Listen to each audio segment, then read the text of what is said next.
Welcome back, ladies and gentlemen, to another episode of Fallout by Story Archives. I'm your host, Mario Busto, alongside the other host, Zachary Newton. Welcome back. We're back, y'all, as we speed run through Fallout Season 1. We're going to be covering episodes 3 through 5. Zach has IMDb pulled up. We're going to be running through them, giving our full review of everything. It's early in the morning. Cough drops are in mouths. Throats are scratchy. Coffee hair is messy. Digested. Coffee is destroying stomachs at the moment. Everything is happening as we get ready. And by the way, that's not the only thing destroying stomachs. Don't watch Fallout while you eat. A mistake I made about three times in preparing for this episode.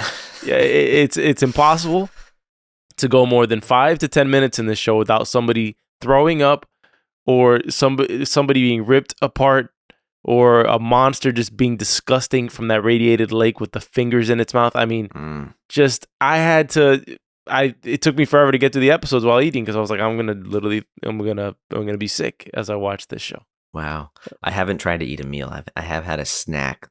The snack hasn't bothered me, so maybe that's the trick here. Yeah, I think you can do dessert. Like you can eat dessert like while watching Fallout, but you can't be eating like a steak. Lasagna or something like that. Yeah, something that... It's going to be like I'm eating the inside of a giant cockroach. Yeah, ew, bro. Anyways, a lot takes place, and a lot doesn't take place at the same time. There's a lot of setup going on for this series so far, and it's given heavy Silo vibes in a way now, because you got a lot of things going down. You got Lucy just becoming more and more hardened by the world, by the wasteland world above ground. And then below ground, you have Norm, this little by little unraveling the mysteries of the vault and the mystery of why it seems every single overseer elected has been from Vault 31. We end episode 5 with Lucy and Max landing in a vault. Could it be Vault 31? It doesn't look like a normal vault. It looks almost like a city down there. What else there is to unravel, we don't know. We're getting right now 2 different sort of redemption arcs at the moment. Every characters are moving like in opposite directions, right? You have Cooper, the Ghoul, who is getting his redemption arc because he is a raging douchebag for episodes 3 and 4 for the most part, but he's little by little, I think, getting back to his old principled self. You have Norm, who I unabashedly called a coward in episode 1, when when his sister says, "You can't come with me," he's like, "I know, I'm too scared," or he says something like that, and then he stays underground. He's having kind of like a courage arc underneath the ground, right? Which, by the way, I love the dynamic with him and what is his name, Chet. I like the dynamic of like one is literally so short and the other one's super tall, because usually you'll see in films they kind of try to hide height discrepancies, but this one is just like one person just towers over the other. That makes it comical. It does make it comical because Chet is like the unserious low IQ of the two, while Norm is it's like almost like Pinky in the Brain type of thing going on here. And it's very Silo. Oh damn, I don't want to say too much, but it's very Silo-esque where there's things going on in these vaults that are not being directly communicated. And it sort of makes sense now, right? Because you have Betty, who's the older black woman who wins Overseer, right? Yeah. And she is running against the 2 doofuses, Woody and Reggie, who, I mean, I wrote in my notebook, I said it's like the blind leading the blind down here. I mean, these guys are idiots.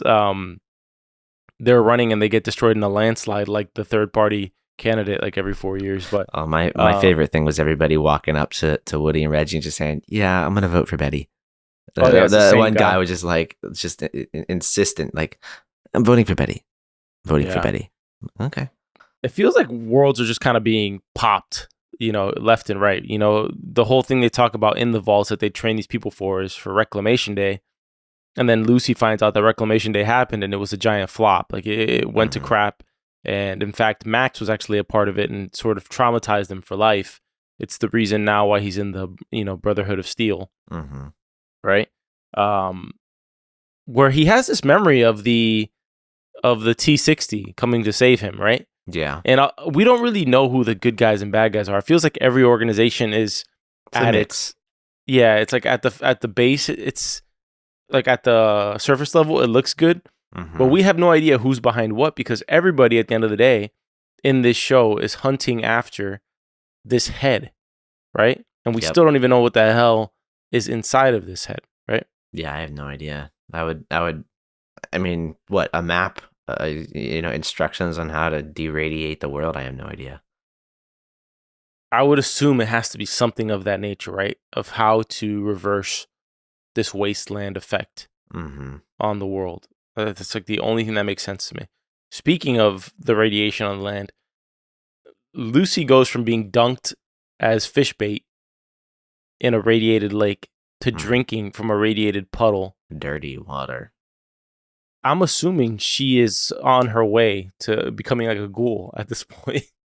I don't know. Like, I don't know what it takes to become a ghoul. I mean, like, everybody in this land seems pretty messed up unless you're in the Brotherhood. I mean, like, physically, like, distorted because of radiation or something. But I mean, it's possible. I could see that being interesting. I wrote that question down as well that you just said. Look, what does it take to become a ghoul? Is it eating flesh? Is it eating radiated flesh that makes you become a ghoul? I don't know. I mean, that might make sense. It's kind of disgusting, to be honest, but well, we've run into a cannibal group already. It's the fiend, as Max calls them on the bridge. That epic kind of Western style scene where Lucy is still, even though so gullible. Even though little by little she's learning to trust people less and less, which you do wonder what that's gonna do to her character, right? Yeah.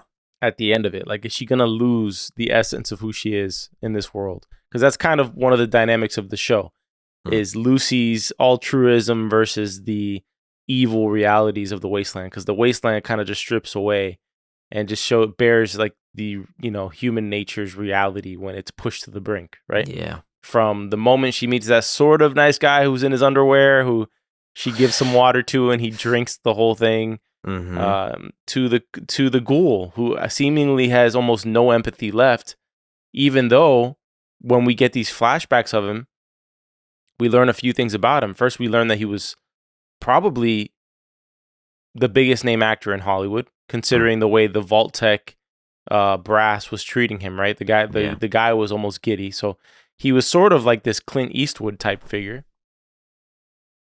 But he was so altruistic, so principled, that he didn't even want to kill a guy in a movie. Yeah. And now he's just dragging women with chains around the wasteland. I mean, she's blowing people up to bits. Yeah. And how long until you like actually realize that Lucy's not a threat? But he's a interesting, deep character. He hasn't completely gone so full off the brink that you can't stand him. Although I did get very close to it when he cuts Lucy's finger off. Which I wasn't expecting, right? You see, like, I wasn't expecting that either. Yeah. Like, you see this like super beautiful girl in the wasteland, and you're thinking the show's not gonna touch her. You know what I mean? Like, in terms of like ruining her or anything like that. And then they just chop her damn finger off, like in episode 4. Yeah. Which she does get sewed back on, but it's not as nice. Well, it's not even her. It's not her finger. It's just a finger put back, which is kind of weird. I mean, I would also say, though, going back to, Lucy, I guess growing up and not trusting anybody, trusting people less and less, Norm has kind of been doing the same thing as well. Where, like, I feel like every time we see him, he's more skeptical about everything going on. Rightfully so. Like, I don't know what was going on in the other vaults. I'm sure we're going to find out. And yeah, I completely agree. Like, I think I mentioned it in the first episode we did. Like, this show does kind of have some Silo vibes. I do like that part about it. It is very, very interesting. But I'm really curious to see like why we're keeping everybody in these vaults. Like I'm not quite sure. Like, are we just trying to like live our own world down here, or are we still waiting for radiation to dissipate like on the surface? I have no idea. The show kind of mixes this tone between like a Silo mixed with Severance, mixed with The Boys humor, where it's this very dark humor, which I'm a fan of dark humor, but I'm not a fan of like grotesque dark humor. In terms of like gory humor, I've never been a fan of gory humor for the most part. And it does do that mix of it for example, like even the tones of voice for the different people, it's kind of hard to take seriously. Like and that's how Fallout is. That's how the game is as well. So they did capture that perfectly. But there is a moment when Thaddeus and Max are, having the bonfire underneath the bridge. Yeah. And even Thaddeus, I mean, he gets a brand to his neck. That would probably make most people pass out, I would assume, or cry. Or cry. And he's just like high pitched screaming, that hurts, that hurts. It's like, there's just some certain things that are hard to take seriously, but the show does sort of explain the things that are harder to take seriously. For example, when we could talk about that scene now for a little bit, since this is sort of a episode 3, 4, 5 overview. And not like diving into every single minute detail. When I'm not really a huge fan of Max at the moment. That's sort of my confession. I'm not really liking his character. I think he's kind of spineless at the moment to me. He has moments of courage that shine through that you're like, okay, I like this guy. But then you have other moments where like he admits that he wished ill upon his friend because his friend got a promotion that he didn't, right? So you see this kind of ratty sort of... he's childish. Uncle Scar type. Yeah. Lion King reference. Uncle Scar type activity or behavior or character traits. Then he spills the beans to Thaddeus, who we didn't talk about, but he does get a replacement squire. And it ends up being one of the key people who bullied him back at the base, right? Yeah. But like many things in the series, even though Thaddeus confesses that he feels bad that Max is dead and blah, blah, blah, blah, blah, he feels bad and he was a good dude. The moment Max reveals who he is, Thaddeus kind of flies off the handle, which I don't understand personally. And, we can talk about the morality of this and all, but Knight Titus was a douchebag. I mean, he was an absolute piece of crap. Right? Yeah. I don't think he actually killed him. He just let him die. Yeah, that's true. But I mean, I think if you're the squire, like it's your job to make sure that they don't die. So, I mean, it's kind of your fault if somebody does die. I feel like that's the perspective everybody takes in this situation here. But I mean, I guess my point though, Zach, and you can take the point after that. Yeah. Is that if he's willing to lie and cover up the murder as it is, why wouldn't he just say that he was killed by a radiated bear and I had to take the T-60 suit? Why not just say that? I feel like how are they going to prove one way or the other what happened to him? He did technically get killed by a radiated bear. Well, yeah, that's true. I don't know what like the rules or laws are that these people have come up with. Like this seems to be very medieval. Like who knows? Maybe your knight dies. Well, hey, you have to die too because you're worthless. You failed. Doesn't matter how the knight died. You failed at your post. I'm assuming that's kind of like the I guess perspective or I don't know law that they're gonna apply to these people.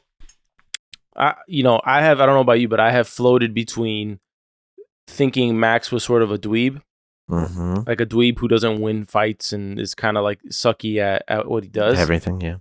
To a dude who can seemingly beat up 4 people, like 4-on-1, where he's recovering his suit. The Raiders are kind of like trying to, and he beats up those 4 guys, and one of them is a giant brute. Yeah. You have that moment. You have the moment on the bridge where he knows for a fact that these people are lying. And he just sort of goes along with Lucy because she needs to learn her lesson. Moments like that where you don't know whether this guy's a badass or whether he's a coward or if he sucks at what he's doing or if Lucy's just so bad at it all that anybody looks good compared to her in this scenario. I don't know. She might just be that bad at it. As far as Max goes, though, I mean, he just seems like an idiot to me most of the time, if I'm being honest. Like, he just seems very brainless with the way that he goes about things. He clearly doesn't know enough about the suit like he should. So, I mean, I do think that he's kind of like handicapped when he's wearing the suit a little bit. It's heavy armor, but he doesn't know how to utilize it. I mean, we saw him throw a rock at a wall and it flies like 7 miles or something like that. Like, I don't know. He's just very, very clumsy in an already clumsy suit. Outside of the suit, I think he's more impressive, to be honest. Just like the way that it did handle the 4 Raiders. It was pretty good. I liked risky creative decision too, right? Like you're betting that these giant suits are going to sort of translate to screen, and that this voice decision is going to work, right? Yeah. With the T60, the whole deep voice thing. I think my issue with Max was that until about 4 episodes, I didn't give a damn about him being on screen. Yeah. There was nothing memorable about his character to me, or like anything that I wanted to see, right? Like, for example, Lucy, you care about from the beginning. Mm-hmm. Okay. The Ghoul, you care about from the beginning. Like, he's captivating on screen. Yeah. Norm is captive. Like, he's interesting. What's going on with him is interesting. There was nothing about Max until episode 5, where he's faced with that being locked in the suit, and then goes after to save Lucy in the medical supply building. That I'm like, okay, I'm starting to like kind of warm up to Max here a bit, Yeah. Nobody's going to be perfect in this world, but he is on his way towards sort of being the best version of himself. And so it took me a while to sort of care to see him on screen. Yeah, I don't know that I still really care to see him on screen too much. I mean, I definitely think there's a little something brewing between Lucy and Max, but I mean, so far Max has really just felt more like a plot device than a character that I actually care about. Like, like he's how Lucy got out of, the initial fight with the Ghoul. I mean, he's now. I mean, they basically teamed up. They gotta go get what was it, that like power pack for the T60 and try and get the head back and everything. So I don't really care about his character too much still. Like it's not that interesting to me. I am very interested in the Brotherhood and like knowing what is like, I mean, what their deal is. Like they seem like they're supposed to be like these, protectors of the people, but the only knight that we've really seen up close and in person has been Knight Titus, and like you said, he's not a good example, not a good first impression of what the knights or the Brotherhood could be. The only other perspective was Max when he was a kid. That's it. That's the only other time that we've kind of seen a T60 or a knight in action. So I really don't know what to make of them. One of the things with the I was going to mention with the show that I roll my eyes at is how often these characters are running into each other on this wide open wasteland. When Lucy sees like Max under the bridge, at first I just started to roll my eyes. I was like, oh my God, of course. Like he's locked here and she comes over here, out of nowhere. You knew it was going to happen. Of course, you knew he wasn't going to die. But then it sort of makes sense, but then it doesn't make sense at the same time, right? Because she has that tracker on her Pip-Boy. Okay, where it was a brilliant idea to put the tracker device in the head, so she can see where it's going. However, the head is no longer there. So why is she going to that spot? You get me? Unless she was just investigating the fact that the head stopped there and then continued. That could make sense to me. Maybe she was looking for resources, but they did clear it up. That's what I was saying earlier, is that even the things that I feel can be sort of cheesy, they explained it in a good way, in my opinion. Yeah. I'm surprised that tracker did not fall out of the head's nose. Like, I'm still surprised that it's stuck up there. She really lodged it in there. She must have. Because that thing's been swallowed, it's been spit up, it's been carried around the wasteland. It's crazy. I haven't played the Fallout series enough to know what is in the head and if that's part of the core story. I'm sure I could easily find it out, but I sort of don't want to because I feel like it would take away the mystery and the excitement of just seeing this adventure through. Yeah. Episode 4 deals with the ghouls, and I feel like the ghouls is sort of like the key, relaying the message. The whole episode is showing the dynamic of these people, of these creatures, and how people who live long enough in the wasteland sort of eventually become them. Although at this moment, it's still unclear how that is, whether it's through just mass exposure to radiation or eating, radiated flesh or something. I don't know what it is, but we do see that these are it's like the most hellish experience you could have, which is being this creature that's constantly devolving into sort of this living zombie, right? And you need this specific medicine in this land that it's almost impossible to get unless you do terrible things, right? And that's how these people live. And that's how Cooper lives, right? Because as I mentioned, he's a guy who was so principled that he wanted to have a little powwow with the director to not have to shoot a guy on screen, right? He's then selected as the face of Vault-Tec, where he does that iconic thumbs up that they mentioned, that they show in episode 1, right? So he sort of becomes even more famous for that. We know he has a wife, he has a little girl. Now, something absolutely awful had to have happened to Cooper to become the man he is now, because he's been in the wasteland for 200 plus years, right? He's been alive for over 200 years, based off of, we know that it's been about 200 years since everything went down, right? So, and he's been unwilling to die or to kill himself in that time. So he has some sort of reason for living, but he's a shadow, he's a shell of the man he used to be. And it's not really until episode 4 where he's, like I said, the theme of that is essentially Cooper saying that everybody's kind of the same. Yeah. Everybody is a ghoul. It's not until Lucy bites off his finger that he doesn't tell her, that's the closest thing we've gotten to an honest exchange so far, yeah. Where that occurs. And then he just is kind of trying to beat the goodness out of Lucy, right? Because he probably sees a piece of himself in Lucy, right? Yeah. Of who he used to be, and he probably hates it because he's lost it. And Lucy, although she has the chance to just let him die or become a ghoul, which is probably worse than dying, she does give him the meds at the end, which leads him to go on a binge, kind of like a binger on the inside, because he finds a bunch of drugs and alcohol, and he's just going through that. But he also finds an old film of his, and he's sort of reminded of the man he used to be. And I don't know how much more ashamed you can be than, watching your old self, right? And then you also have a mouthful of pills and booze, and and you just cut off an innocent girl's finger, and you've been dragging her and treating her like crap all through the wasteland.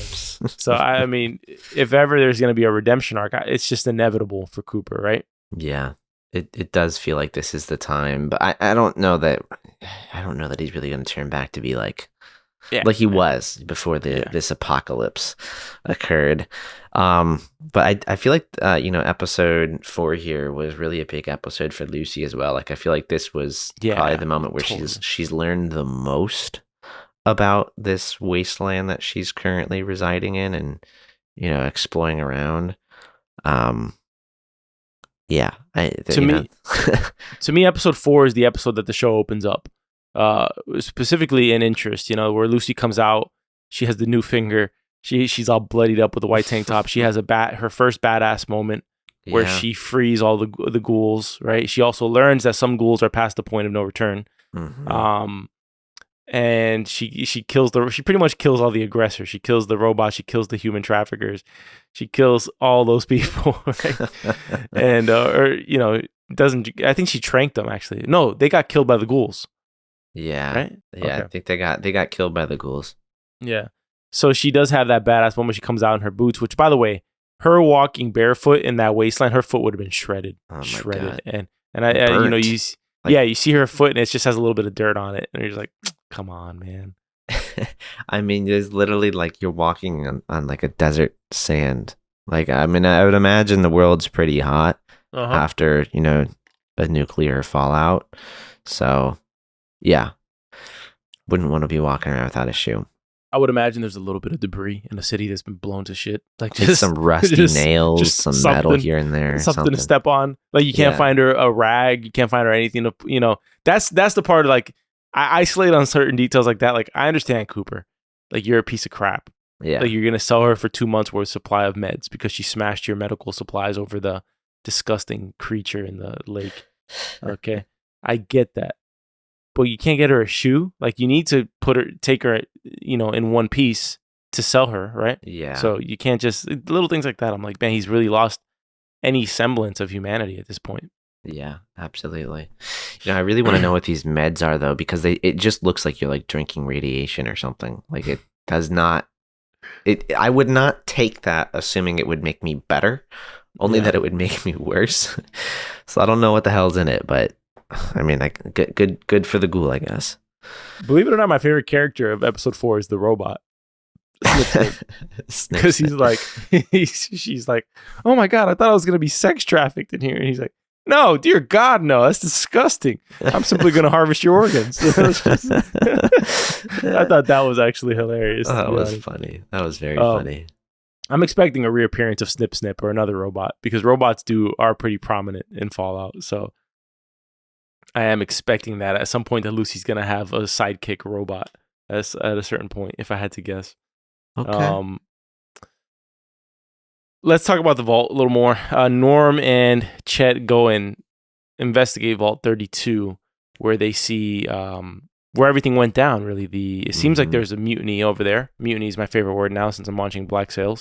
Oh yeah, and it's one of those things where Norm is the smart one. He's working in the computer department, very Silo-esque, and he finds out that only the overseers from 31 have won these elections, where he sort of knows the results of the election before they even occur, where Betty is elected. Yeah. And then once that does happen, Betty rolls out this plan that there's a bit of a noise going on behind you, Zach. Yeah, so I still live in a construction zone. Oh, gotcha. Mornings, welcome to my mornings.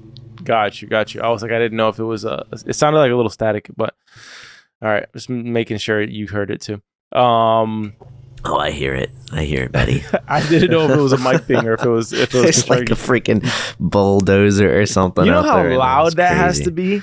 Oh, it's loud. To pick up on your microphone? Yeah. Like, our mics are both super isolated, so you don't hear anything outside. So that has to be astronomically loud. It's loud. Over there. It's loud. Yeah. It's crazy. It reminds me when I was a kid, when I first moved to the area of where I'm at in Florida. And you've doxed me. You can dox yourself. Yeah, in Pines, but like nobody's gonna know what it is. So I'm just saying South Florida. But there was like so much construction and dynamite that would occur that the house would rumble.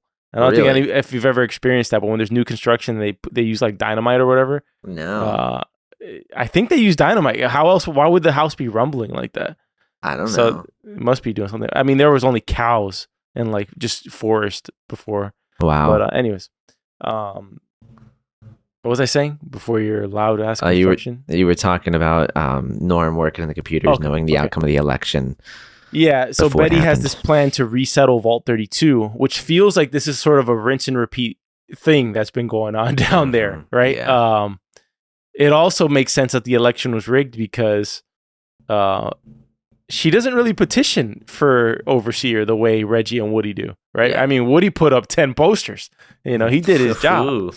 That guy's funny, which now it makes sense that he's in the show, because I was wondering if everybody was going to die in episode 1 when the vault gets raided. Yeah. And I was like, why would this guy, who's such a, he's such an up and coming actor, he's like, he has a great role in Severance. Yep. And why would he take such a small role unless he's like a huge Fallout fan and just wants a cameo? But no, I have a feeling he's probably ends up being like the altruistic leader of the vault eventually. Anyways, continuing on.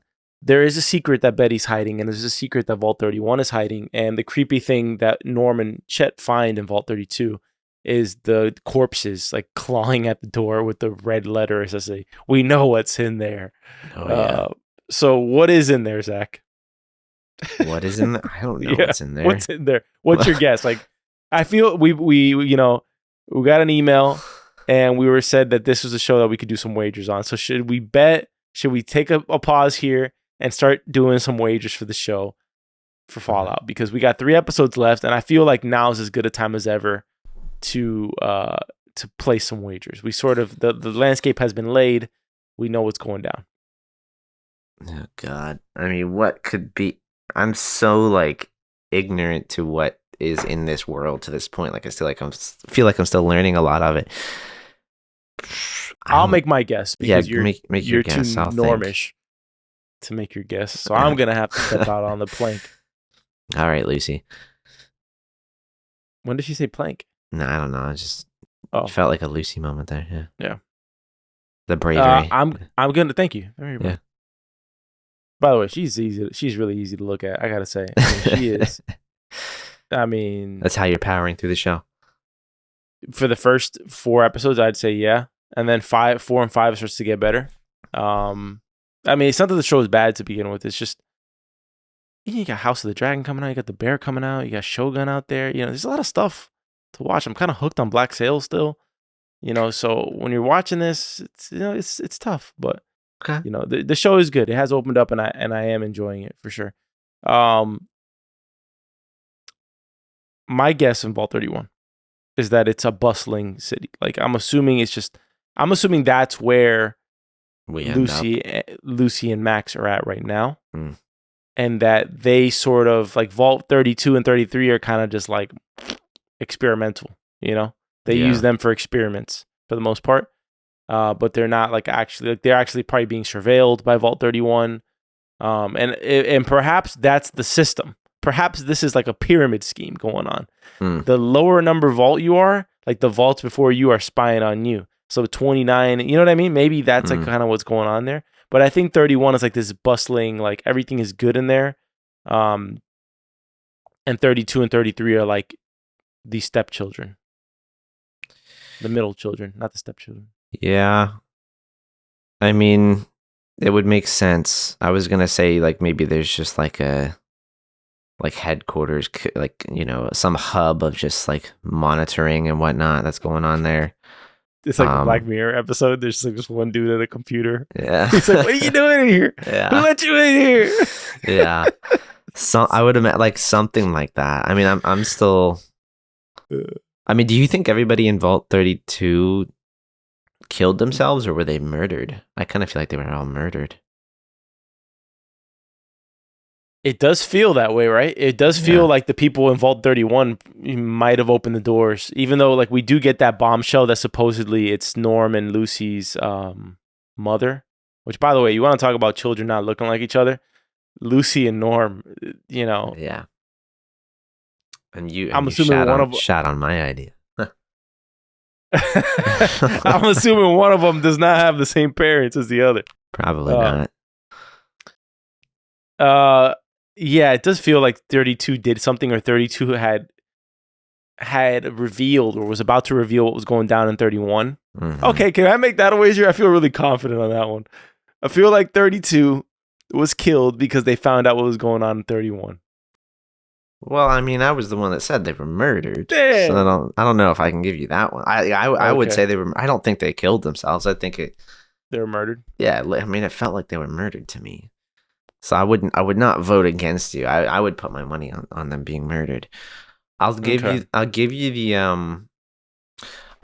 the whole bustling city thing. And then I'm gonna zag here a little bit and just say that Vault 31 was running a bunch of experiments on like ghouls and like people and things like that. Within I don't know. The vault. Okay, I got you. I like that. So if you're the writer of wagers, although sometimes your integrity is a little questionable. I have never edited a single thing. The timestamps when I write these things down, it's still gonna say June 3rd in the month when we look at it. Anyways, I don't know if you want to go on this next wager, but I don't think we get another major main character death. In this season, I don't think Lucy dies. I don't think the Ghoul dies. I don't think Max dies, and I think those are our three main characters. Really, do we want to consider Norm a main character? Because I'll add on. I don't think Norm will die either. I don't think Norm will die either. No, I wouldn't take the odds on one of them dying. Okay. I feel like we've experienced, like, we're probably gonna have more like gruesome parts. Like, I'm sure somebody's gonna lose a body part, but I don't think anybody's gonna like die. Maybe the Ghoul will eventually die. I don't think he's going to die in this season or something like that. But no, yeah, I think the Ghoul eventually dies for sure. Yeah, I think he's got to he's got to basically like get back to his original self, and then realize like he doesn't belong in this world or something. I just don't think that's a this season thing. I think I'm going to step out on a limb here. Do you think Lucy sees her father this season? Like, I think that's probably where we would end the season. Is she like gets a glimpse of her father? Damn it. Okay, so far we agree on everything. I feel like she sees a glimpse of him, and then she gets like pulled away and doesn't get to like fully find out what's going on. Yeah. All right, I feel like they go. All right, let me try to find a wager here. I feel like they'll go to the Brotherhood of Steel. Mm-hmm. stuff will go down. Like, things will go bad. Okay? Mm-hmm. And they'll escape with the help of the Ghoul. Like we're going to get a big team up. Yeah. Though I think there will be a big team up at the end of the season where it's the Ghoul, Lucy, and Max all teamed up together. That just feels inevitable. No, it feels wrong. Okay, cool. Then you zag there. I feel like I'm really out on a limb on that one. Like I feel like I'm on the end, literally the edge of the branch. Yeah, it's very much like I'm almost hitting the ground. That's how low of a chance of that occurring is. You might just be walking into free drinks this season. I'll be honest with you. I don't know. We'll see. Right. Team up. You have till the end of the episode to give your crazy edge of the tree bet. All right, I'll think of one. So then your position there is that you don't think a team up's gonna happen. I don't think the three of them are gonna team up. I think Lucy's like this wild card. Like she's just so gullible in the middle. But I feel like the Knight, like Eva Maximus. Do you think? Okay. And the Ghoul, like they're just like opposing each other like the entire time. Like I can't really see them teaming up. Do you think Norm leaves the vault? He seems like a really good vault dweller. He does. I feel and I mean, look, based on where we end in what was episode 5 with Max and Lucy, like there's a lot of vault to be had somewhere, and I would imagine maybe more of them connect than we thought. Possibly, I'm not 100% sure. I can't imagine him existing above ground. Yeah, I feel like he'd get ripped apart above ground too quickly. He's so tiny. Yeah. No, I think he'll stay in the vault. I don't think he'll ever leave. I can't. There's nothing we can bet against then. All right. Okay. Well, what was the last thing we mentioned about Vault 31, right? What was the... we were talking about, what we thought they were doing in there, and, that I brought up if Vault 32 killed themselves or were murdered. I can't recall anything more specific than that. Well, we haven't talked about the fact that they're holding 16 raiders prisoner down there, and it seems like all these people are idiotic. They want to reacclimate these people into the vault. Oh right? My god, yeah. Not to mention that they're all radiated. Okay, they all have like incredible high levels of radiation. So if they do procreate with these people, their kids will come out all screwed up, right? Yeah. If they can even have kids, I don't know. Yeah, I mean, I would imagine that would. Well, I mean, I guess you can have some kids because there are people out on the surface, but they are all messed up severely. What is your thought on that process? Because I know I'm leaning towards. I'm not gonna say what I'm leaning towards, but what are you leaning towards with how you would handle the 16 people? How would I handle them? I'd kill them. Yeah, I agree. I would. You just kill them, and that's just the end of it.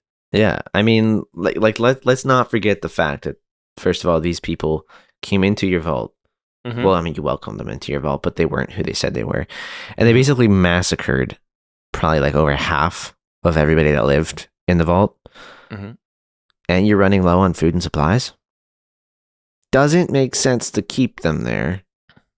Like, you're just like, something bad is going to happen. Maybe that's another like bet I'll take. So, I think eventually they will try to reacclimate these people. And there will be a second massacre that happens. Have we talked about the fact that they only have 2 months of water left? Because that is like a looming issue. Water, no, I didn't. I just said like they were running very low on supplies. Okay, but remember there's the moment where they're having the town conference and they're like, and the repair guy comes up, he's like, I think we should talk about this one in private. He's like, no, you can say it. There's nothing you can say. And he's like, oh, well, the water chip's busted and we only have 2 months of water to live. Yeah. Which... that probably has something to do with why she's sending half of the vault to 32, right? Because she pretty much like nefariously is keeping the resources for 33. What do you think about that? So you're saying that she's sending people to 32 for what? To save them or to kill them? Yeah, pretty much that they're going to die because they don't have any... I mean, their crops are dead. Everything's dead. They're running out of resources. So what do you think is going to happen with those people? I mean, I don't think that they repair that water chip in the episodes that I watched. I don't think they've repaired it yet. No. Okay. I would imagine something from Vault 31 comes in to save the day there, like without anybody really knowing. Like, oh, here's an extra chip. We found this lying around in Vault 32 or something. I don't know. Okay. Yeah. We pretty much end the episode with the bullet wound that Max gets on the bridge is a little worse than we think it is. He's sort of bleeding out, but he's also not in a hurry to say it because he's on his way towards almost a certain death if he doesn't catch up to Thaddeus in time. Mm-hmm. Right. That happens in episode 5. Yeah. And so Lucy and him head to the medical supplies building where they fall through the floor into a vault, and that's where we leave off at the end of episode 5. So going on from here, what do we think is going to happen with the vault dwellers in 32? And where do we think... Let's start there, and then we'll talk about what do we think is going to happen with Max and the Brotherhood and Lucy and the hunt for this head.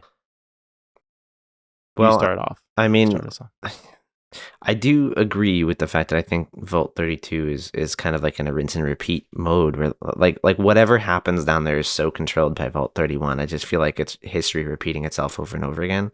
Yes. I just don't know exactly what that history is, so that's what makes it a little difficult to kind of talk about. I could see us kind of getting back to, you know what I'm wondering? Like, what if it's not 100% like repeating itself? Like, what if there's a trade-off? Like, what if like, well, now so many people from Vault 33 were still alive that now they're the ones that start to figure out what Vault 31 was up to, because that's where Norm is. Where Norm gets sent to Vault 32. Well, my guess is that whatever is going down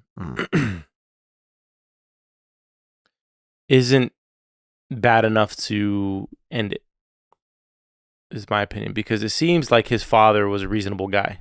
Yeah. Right? So my guess is that this is the type of information that's just better to have in smaller and fewer hands, if I had to guess. So I don't think it's something that would necessarily best serve the entire vault to know. Yeah. But I could be wrong. I'm trying you're talking overseer after overseer kept the secret. So yeah, I'm trying to figure out like what the significance is of these vaults to the world, because I mean, Reclamation Day has already happened.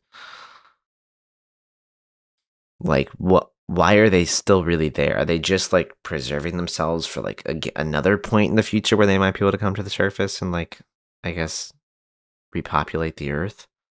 I mean, they're probably the only non-radiated humans on the planet.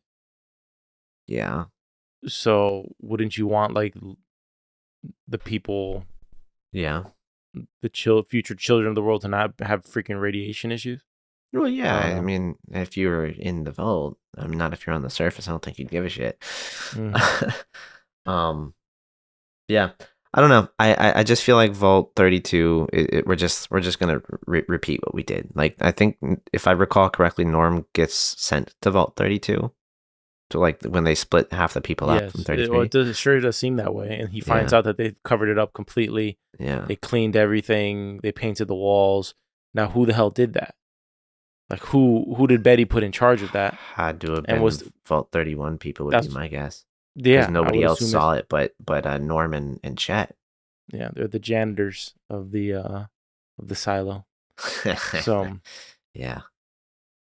Okay, what do we think happens with Max and Lucy? Do you think things go according to plan? He returns to the Brotherhood, and they're like, "Yeah, hey man, we understand.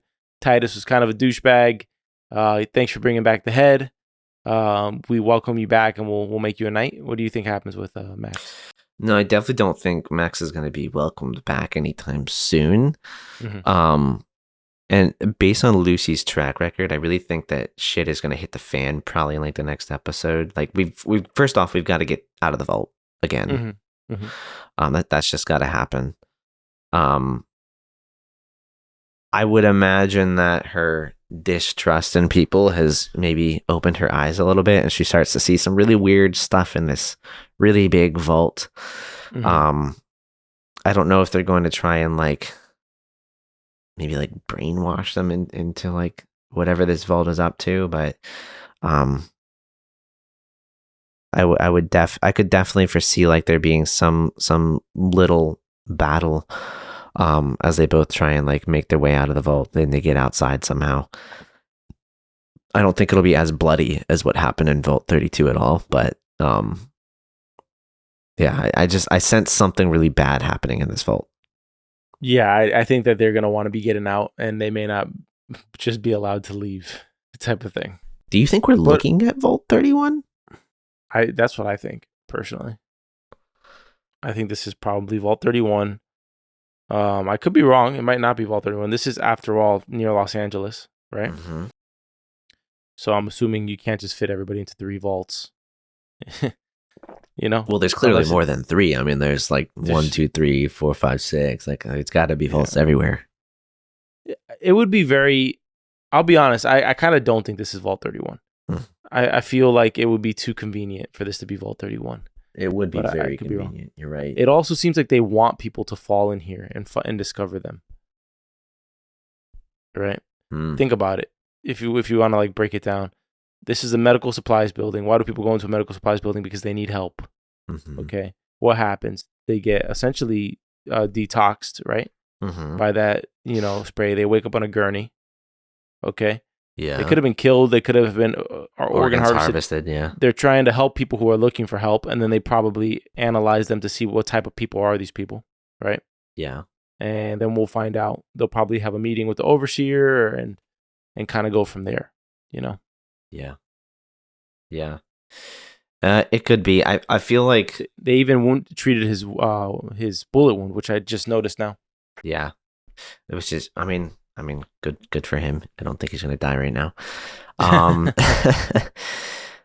I feel like this might not be Vault 31. You like, it would be really convenient. However, the show has been really convenient thus far. I mean, which I'm kind of okay with, because it's based on the video game. It's very close to being like on my nerves with how convenient some of this is. But I feel like whatever we end up seeing here is going to at least give us, the viewers, some idea of what was actually happening in Vault 31, which Vault 32 was on to. Mm-hmm. Like, I do feel like there's definitely going to be a parallel there. Yeah. So I'm excited to kind of see what happens in the next episode here. Same. All right, let's talk about categories, winners and losers. Let's do best quotes of episode of the 3, 4, and 5. What's your favorite? I feel like the 4th episode was probably the best of the 3, 4, 5, where Lucy and the ghoul, she gets sold to the robot and she has to break out of there. I thought that was probably I agree. The best of the 3. I think that had the most like interesting character building or character arcs so far. So I really did like that episode a lot. I am enjoying the creepiness of the vaults. I am enjoying that element. Yeah. I kind of like that part a little bit more, just because it's like it's mysterious, but it's not so gruesome and just like freaky. Yeah. So I really do like the vault theme thing here. Favorite character of the 3? Honestly, my winners for these 3 episodes are definitely Lucy and Norm. And then the 3rd place bronze medal goes to the ghoul. That's sort of my position on that. But it's definitely 1A, 1B, Lucy and Norm for me. Yeah. Mine is still, it's Lucy and the ghoul. Like, I do like that character combo. It's I mean, it was interesting at first because they're just so different from each other. So I did like that. Norm is interesting. I might put him in 3rd place for me, to be honest. He's not my favorite, but I do like where his story's going. I like that, like, he's at least like starting to learn something about the vault. So I'll give him that. Favorite lines? I got 3. I'm okay. sure some of them overlap with yours. Yeah, you said my favorite earlier, so probably. I liked when Betty says to Norm, she's like, a regular boy will just piss on the wall when he's angry. But an angry, clever boy is something to be afraid of, or something like that. And I like that line. Okay. I liked when Lucy's on the bridge and she just goes, they just have to kill both people, and she goes, "I hate it up here." Nice And one-liner. My third line is from Max, where he says, when Lucy asks what happened with Reclamation, he says the same thing that always happens. Everyone wants to save the world. They just disagree on how. I thought that was that was a good line. My favorite was the Ghoul and Lucy. It was when the Ghoul is like, "That's the closest we've had to an honest conversation so far." Yeah, that's the closest thing. And then proceeds to cut her finger off. Yeah. That was my favorite. How about least favorite character of the episode? I feel like that's one we could do here. Oh, of the episodes, I guess. Thaddeus, probably. Thaddeus. The squire for Max. Yeah. I thought he was a spineless prick, but I also thought Max was as well. Yeah, I know. I was going to say that they're like one and the same, to be honest. Mm-hmm. I feel like I'd have to give it to Max. Like, I just don't like him. I feel like he's my least favorite character so far. Yeah, he's definitely my least of the main characters for sure. Yeah, because the thing is that you're only seeing him in these cowardly. So he steals a suit. Everything he gets is stolen or through ill-gotten means, right? Mm-hmm. He steals a suit. He pretends to be somebody who he's not, which nobody ever respects. He tells the truth, comes clean, and then when the guy doesn't react to the truth the way he wants it to, he wants to kill the guy. So his first reaction is always to cover up. He's like, Adam and Eve in the garden. He's like trying to cover himself up with every single time he tries to do something bad, which is kind of a bad character trait to have, right? He's just not somebody. He's not somebody who wants to be like accountable towards the bad things that he's done. Which, it's give and take, right? In this world that everybody's sort of untrustworthy. You can understand why he lets Knight Titus die. It feels like what he's done since then has been worse than what he did with letting him die. Because you could kind of argue that the Brotherhood's better for not having somebody like Titus, right? Yeah, this is somebody who ran away from the bear in the iron suit. Okay, this is somebody that the squire actually killed the bear, right? This is somebody who makes the Brotherhood worse because he gives a bad name to it. So he's probably better off dead. Yeah, it's also possible that the Brotherhood really isn't all that bad. I mean, nobody else decided to just go off from the hunt or the pack and go for a hunt, I should say. It could just be a mixed bag. It could be like you just have some bad apples amongst like some that are good, Yeah. It could be the case. Yeah, that's pretty much all I got. Cool. How about you? No, that's kind of it, man. Okay, perfect.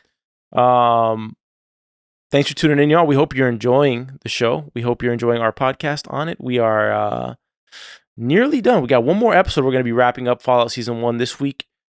We will also be diving into House of the Dragon Season 2, which premieres this coming Sunday, I believe. Okay? Nice. Am I right about that? Maybe. We are going to be doing a Season 1 recap episode for House of the Dragon. And we will be doing, potentially, a Season 2 trailer reaction. We might hold off on that. I'm not sure yet on what we'll do there. And then we'll be doing episodically an episode a week on House of the Dragon. We'll wrap up Fallout. And then later in the month, we have The Bear. I haven't decided yet how I'm going to handle that one. That's more my show than Zach's. Yeah. Although I do think he would enjoy it too. I probably would. Zach, to your outro, sir. Well, yeah. By the way, don't forget to review the show, guys. Keep it coming. We appreciate it. Absolutely, we do. I am seeing that House of the Dragon will premiere on June 16th. So not this Sunday, but next Sunday. That doesn't sound right.